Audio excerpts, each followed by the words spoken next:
belongs to them, or it's something that Krishna uses to control them, to steal their hearts. So they look for opportunities to steal that flute. So okay, let us go and see how we can steal the flute. They were peeking into the kunj, he's sleeping. If someone crawls in there very quietly and slides out that flute, because the flute was resting under, slides it out from under his hand, it could be possible that we could get it from him. Needs to be someone who's very clever, very intelligent, and very quick. So the gopis, they looked and said, Radha, you are the only one who can do this. Radharani tied cloth around her bangles, around her anklets. She tied her sari like pants, and she started to sneak up to Krishna. Very risky operation, like the mice trying to tie the bell around the neck of the cat. She started sliding the flute from under Krishna's hand. Then she saw one of his fingers move. So she just grabbed the flute and ran, and her Shakis ran after her. Krishna wasn't even really asleep. He got up and started running behind them as well. Radha and her friends, they sat in that kunj where they had been earlier and pretended that nothing had happened. Krishna came running in, my flute, someone has stolen my flute. It doesn't concern us that someone stole your flute, go and find the thief. No, but someone from here has stolen my flute. Are you calling us thieves? Yes, I am. Krishna, he was searching each gopi. Finally, he saw that Radha had his flute. Radha has stolen my flute, she must give it back. And Lalita said, how do you know it's your flute? This is Radha's flute. If you want to purchase it from her, it may be possible. But don't say that she's a thief and that she has your flute. And so Krishna said, well, what should I pay then? He took off his necklace, he put it at Radha's feet, and Radha shook her head. No, it's not good enough. He took off his armlets and bangles and put them at her feet. No, not good. He took off his turban and placed it at her feet. Lalita said, no, it's not good. Finally, Krishna said, I don't have anything else. Lalita said, yes, you do. Radha is not interested in all of these little things that you are putting in front of her. And then Krishna said, may I take my head and place it under her lotus feet and offer myself? And Lalita, other gopis said, yes, that's very good. You put your head at her feet and hold her feet upon your head, and you will get your flute. So Krishna, he held Srimati Radharani's lotus feet on his head and broke her anger in that way. The red color from her feet was in his hair. And the gopis, they felt, the friends of Srimati Radharani, they felt that this was the most beautiful ornament they had ever seen adorning Krishna. That red color in Krishna's hair. So these wonderful pastimes, they are taking place here by Govardhan Hill. Krishna Chandra ki, Shri Giriraj Govardhan ki, Srila Prabhupada ki. So, just one other thing about this particular place where we are right now. Just up on my right, behind this big temple building, is one small building. Inside that little building up there is one cave which Radha and Krishna had their pastimes in. And later on it was the cave where one very great associate of Lord Chaitanya stayed, named Raghava Goswami. In Krishna Lila, Raghava Goswami is Champaklata, one of the 8 main girlfriends of Radharani. So when he appeared as Raghava Goswami in the Chaitanya Lila, then he took up his residence and lived for many years here, right at the lotus feet of Govardhan Hill. And every morning, of course, he would get up and have his morning bath, and then he would ornament himself, not with bangles and jewels. He would just cover himself from head to toe with the dust of Vrindavan. That was his jewelry. A little later on, when we're down in one place named Kadambavan, we'll have the opportunity to do that ourselves. But his body, it said, was always grey with the dust of Govardhan. Hare Krishna, Hare Krishna.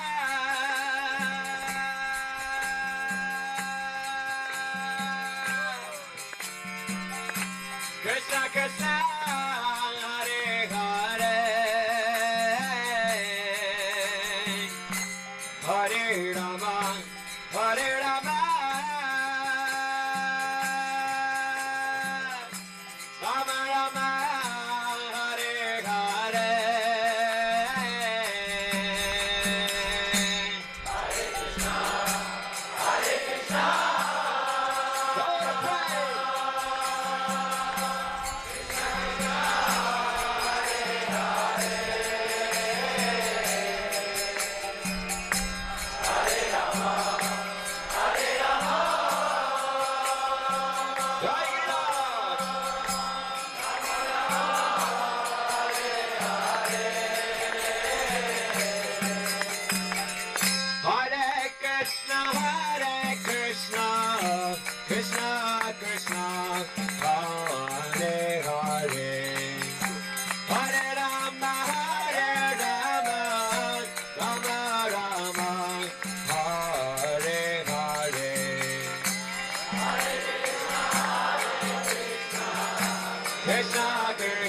Hare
Just here, behind this big old Kadamba tree, is Indrakund. This now was on the Ekadasi, immediately following the puja. Lord Indra came flying in and landed here. And Krishna was here under the Kadamba tree. And Indra tried to approach Lord Krishna directly. So he approached Krishna, he bowed down, offered prostrated obeisances. Krishna completely ignored him.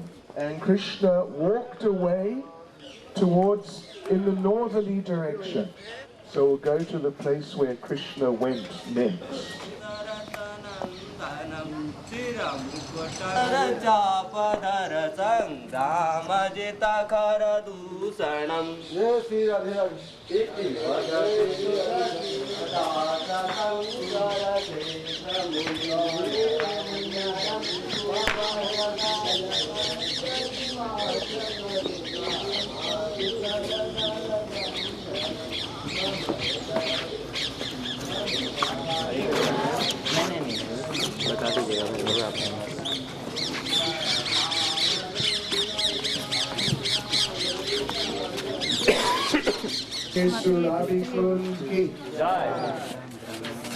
When Indra first approached Krishna back there at Indrakund, Krishna walked away and came up here.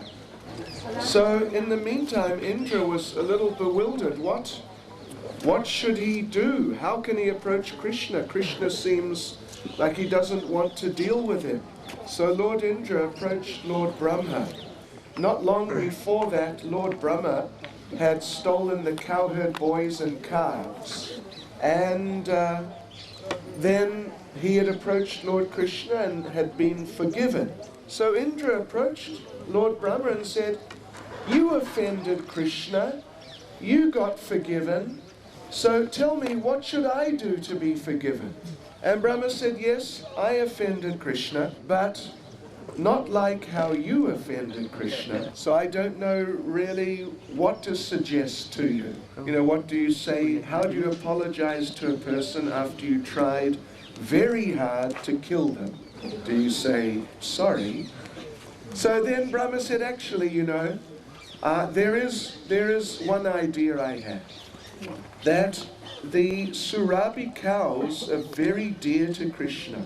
And he told Indra, on your heavenly planet, there is one Surabhi cow there.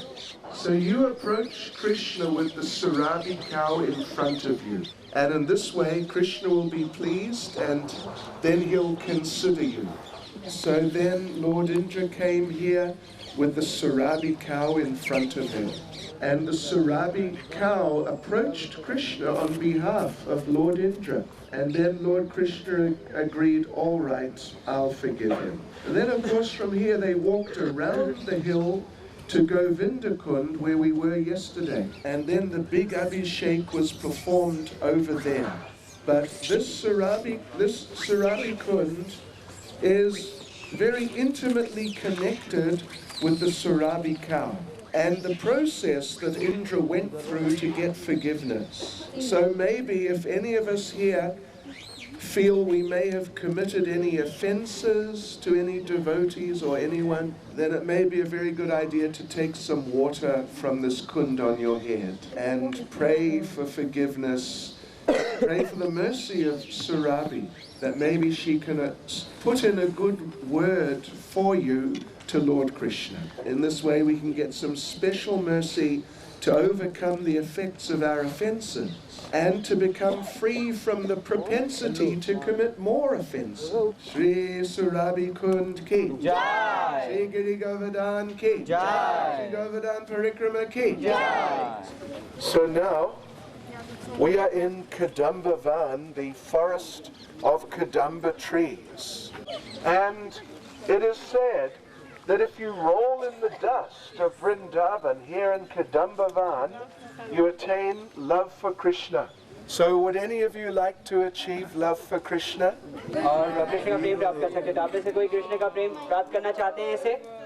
So if you would like to, then here is the dust and you can roll in it. Okay, here we go.